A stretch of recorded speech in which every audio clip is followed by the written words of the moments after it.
ओम शांति। 7/2/21 की अव्यक्त वाणी है। हेडिंग तन मन धन और संबंध की शक्ति। आज सर्वशक्तिवान बाप अपने शक्तिशाली बच्चों को देख रहे हैं। हर एक ब्राह्मण आत्मा शक्तिशाली बनी है, लेकिन नंबरवार है। सर्व शक्तियां बाप का वर्षा और वरदाता का वरदान है। बाप और वरदाता, इन डबल संबंध से हर एक बच्चे को यह श्रेष्ठ प्राप्ति जन्म से ही होती है।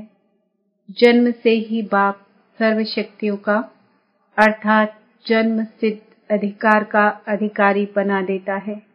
साथ साथ वरदाता के नाते से जन्म होते ही मास्टर सर्वशक्तिवान बनाए सर्वशक्ति भाव का वरदान दे देते हैं।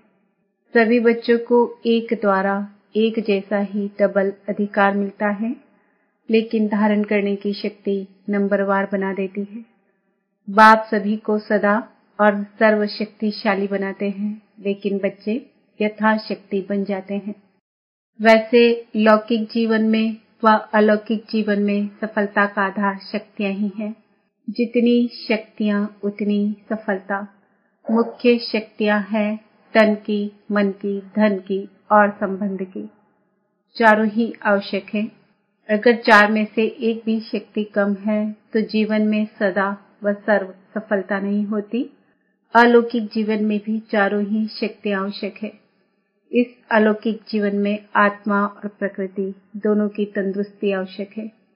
जब आत्मा स्वस्थ है तो तन का हिसाब किताब व तन का रोग सूली से कांटा बनने के कारण स्वस्थिति के कारण स्वस्थ अनुभव करता है। उनके मुख पर, चेहरे पर बीमारी के कष्ट के चिन्ह नहीं रहते। मुख पर कभी बीमारी का वर्णन नहीं होता। कर्म भोग के वर्णन के बदले कर्म योग की स्थिति का वर्णन करते हैं, क्योंकि बीमारी का वर्णन भी बीमारी की वृद्धि करने का कारण बन जाता है। वह कभी भी बीमारी के कष्ट का अनुभव नहीं करेगा, न दूसरे को कष्ट सुनाकर कष्ट की लहर फैलाएगा, और ही परिवर्तन की शक्ति से कष्ट को संतुष्टता में परिवर्तन कर संतुष्ट रह औरों में भी संतुष्टता की लहर फैलाएगा। अर्थात मास्टर सर्वशक्तिवान बन शक्तियों के वरदान में से समय प्रमाण सहन शक्ति समाने की शक्ति प्रयोग करेगा और समय पर शक्तियों का वरदान व वर्षा कार्य में लाना, यही उसके लिए वरदान अर्थात दुआ दवाई का काम कर देती है। क्योंकि सर्वशक्तिवान बाप द्वारा जो सर्व शक्तियां प्राप्त है, वह जैसी परिस्थिति, जैसा समय और जिस विधि से आप कार्य में लगाने चाहो, वैसे ही रूप से यह शक्तियां आपकी सहयोगी बन सकती है। इन शक्तियों को व प्रभु वरदान को जिस रूप में चाहे वह रूप धारण कर सकती है। अभी अभी शीतलता के रूप में, अभी अभी जलाने के रूप में। पानी की शीतलता का भी अनुभव करा सकते तो आग के जलाने का भी अनुभव करा सकते। दवाई का भी काम कर सकता और शक्तिशाली बनाने का माजून का भी काम कर सकता। सिर्फ समय पर कार्य में लगाने की अथॉरिटी बनो। यह सर्व शक्तियां आप मास्टर सर्वशक्तिवान की सेवाधारी है। जब जिसको ऑर्डर करो वह हाजिर हुजूर का सहयोगी बनेगी, लेकिन सेवा लेने वाले भी इतने चतुर सुजान चाहिए। तो तन की शक्ति आत्मिक शक्ति के आधार पर सदा अनुभव कर सकते हो, अर्थात सदा स्वस्थ रहने का अनुभव कर सकते हो। यह अलौकिक ब्राह्मण जीवन है ही सदा स्वस्थ जीवन। वरदाता से सदा स्वस्थ भव का वरदान मिला हुआ है। बाप दादा देखते हैं कि प्राप्त हुए वरदानों को कई बच्चे समय पर कार्य में लगाकर लाभ नहीं ले सकते हैं। वह यह कहें कि शक्तियों अर्थात सेवाधारियों से अपनी विशालता और विशाल बुद्धि द्वारा सेवा नहीं ले पाते हैं। मास्टर सर्वशक्तिवान, यह स्थिति कोई कम नहीं है, यह श्रेष्ठ स्थिति भी है। साथ साथ डायरेक्ट परमात्मा द्वारा परम टाइटल भी है। टाइटल का नशा कितना रखते हैं, टाइटल कितने कार्य सफल कर देता है, तो यह परमात्मा टाइटल है, इसमें कितनी खुशी और शक्ति भरी हुई है। अगर इसी एक टाइटल की स्थिति रूपी सीट पर सेट रहो तो यह सर्व शक्तियां सेवा के लिए सदा हाजिर अनुभव होंगी, आपके ऑर्डर की इंतजार में होंगी। तो वरदान को व वर्षे को कार्य में लगाओ।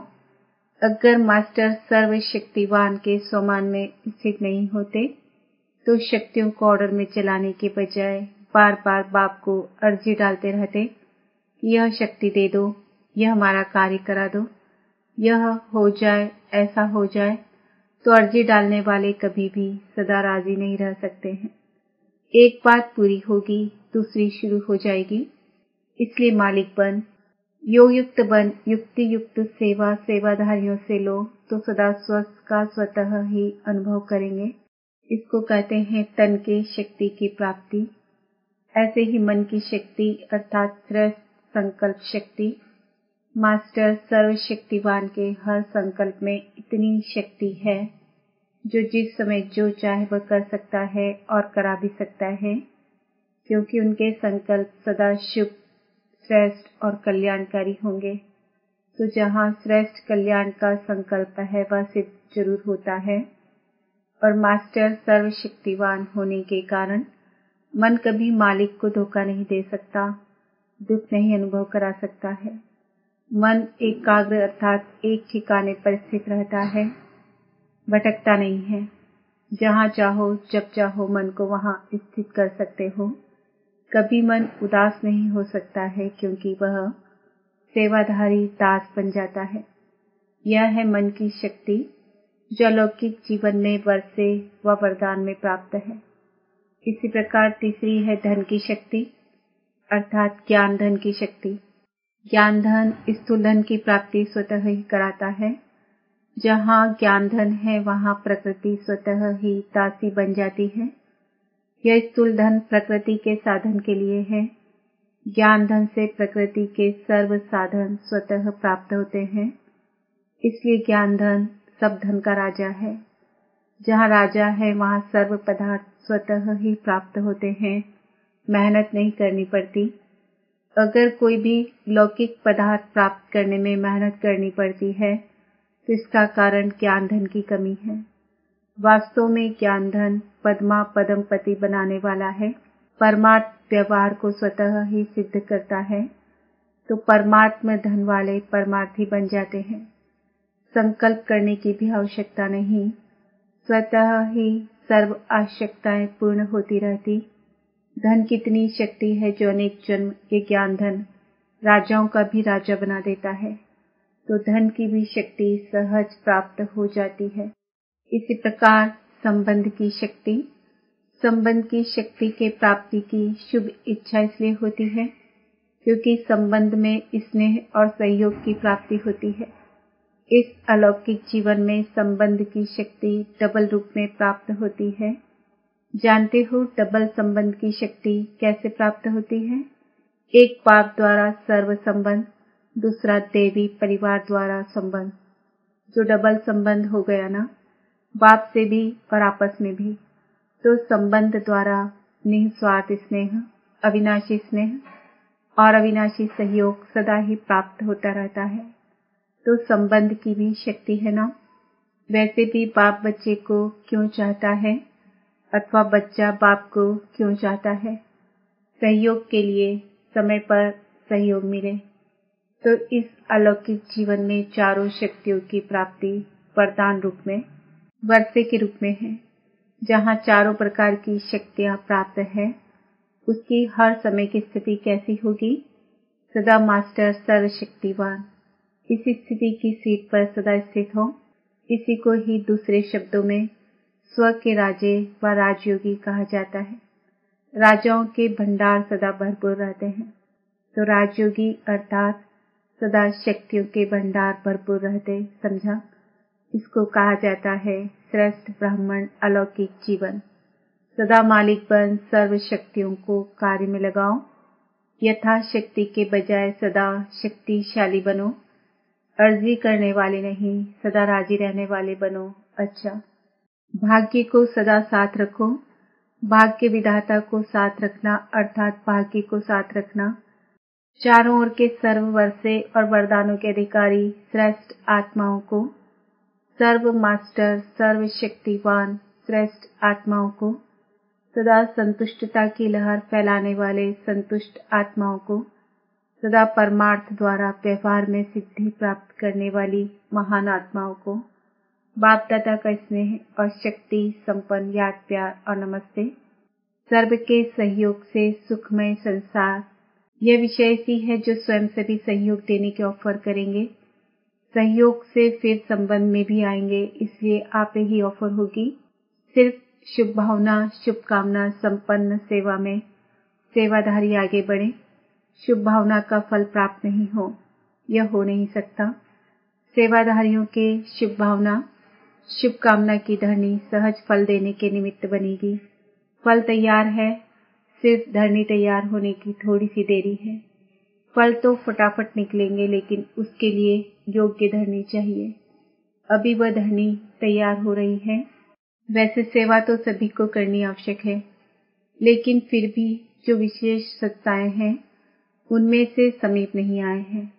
चाहे राज्य सत्ता वालों की सेवा हुई है या धर्म सत्ता वालों की हुई है, लेकिन सहयोगी बनकर के सामने आए, समय पर सहयोगी बने, उसकी आवश्यकता है।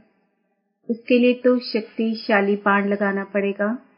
देखा जाता है कि शक्तिशाली बाण वही होता है जिसमें सर्व आत्माओं के सहयोग की भावना हो, खुशी की भावना हो, सद्भावना हो। इससे हर कार्य सहज सफल होता है। अभी जो सेवा करते हो वह अलग अलग करते हो, लेकिन जैसे पहले जमाने में कोई कार्य करने के लिए जाते थे तो सारे परिवार की आशीर्वाद लेकर के जाते थे। वह आशीर्वाद ही सहज बना देती है। तो वर्तमान सेवा में यह एडिशन चाहिए। तो कोई भी कार्य शुरू करने के पहले सभी शुभ भावनाएं, शुभकामनाएं लो, सर्व के संतुष्टता का बल भरो, तब शक्तिशाली फल निकलेगा। अभी इतनी मेहनत करने की आवश्यकता नहीं है। सब खोखले हुए पड़े हैं, मेहनत करने की जरूरत नहीं। फूंक दो और उड़कर यहाँ आ जाए, ऐसे खोखले हैं। और आजकल तो सब समझ रहे हैं कि और कोई पावर चाहिए जो कंट्रोल कर सके, चाहे राज्य को चाहे धर्म को, अंदर से ढूंढ रहे हैं। सिर्फ ब्राह्मण आत्माओं की सेवा की विधि में अंतर चाहिए, वही मंत्र बन जाएगा। अभी तो मंत्र चलाओ और सिद्धि हो। 50 वर्ष मेहनत की, यह सब भी होना ही था, अनुभवी बन गए। अभी हर कार्य में यही लक्ष्य रखो कि सर्व के सहयोग से सफलता। ब्राह्मणों के लिए टॉपिक है, बाकी दुनिया वालों के लिए टॉपिक है सर्व के सहयोग से सुखमय संसार। अच्छा, अब तो आप सबके सिद्धि का प्रत्यक्ष रूप दिखाई देगा।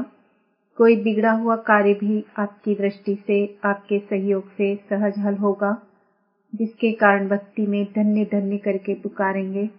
यह सब सिद्धियां भी आपके सामने प्रत्यक्ष रूप में आएंगी। कोई सिद्धि के रीति से आप लोग यह नहीं कहेंगे कि हाँ यह हो जाएगा, लेकिन आपका डायरेक्शन स्वतः सिद्धि प्राप्त कराता रहेगा। तब तो प्रजा जल्दी जल्दी बनेगी, सब तरफ से निकलकर आपकी तरफ आएंगे। यह सिद्धि का पाठ अभी चलेगा, लेकिन पहले इतने शक्तिशाली बनो जो सिद्धि को स्वीकार न करो, तब ये प्रत्यक्षता होगी। नहीं तो सिद्धि देने वाले ही सिद्धि में फंस जाए तो फिर क्या करेंगे। तो ये सब बातें यहाँ से शुरू होनी है। बाप का जो गायन है कि वह सर्जन भी है, इंजीनियर भी है, वकील भी है, जज भी है, इसका प्रैक्टिकल सब अनुभव करेंगे, तब सब तरफ से बुद्धि हटकर एक तरफ जाएगी। अभी तो आपके पीछे भीड़ लगने वाली है। बाप दादा को यह दृश्य देखते हैं और कभी कभी अब के दृश्य देखते हैं, बहुत फर्क लगता है। आप हो कौन वह बाप जानता है। बहुत बहुत वंडरफुल पार्ट होने हैं जो ख्याल ख्वाब में भी नहीं है, सिर्फ थोड़ा रुका हुआ है बस। जैसे पर्दा कभी कभी थोड़ा अटक जाता है ना, झंडा भी लहराते हो तो कभी अटक जाता है, ऐसे भी थोड़ा थोड़ा अटक रहा है। आप जो हैं जैसे हो, बहुत महान हो। जब आपकी विशेषता प्रत्यक्ष होगी तब तो इष्ट बनेंगे। आखिर तो भक्तमाला भी प्रत्यक्ष होगी ना, लेकिन पहले ठाकुर सजकर तैयार हो तब तो भक्त आए ना। अच्छा, वरदान, स्वयं के आराम का भी त्याग कर सेवा करने वाले, सदा संतुष्ट, सदा हर्षित भव।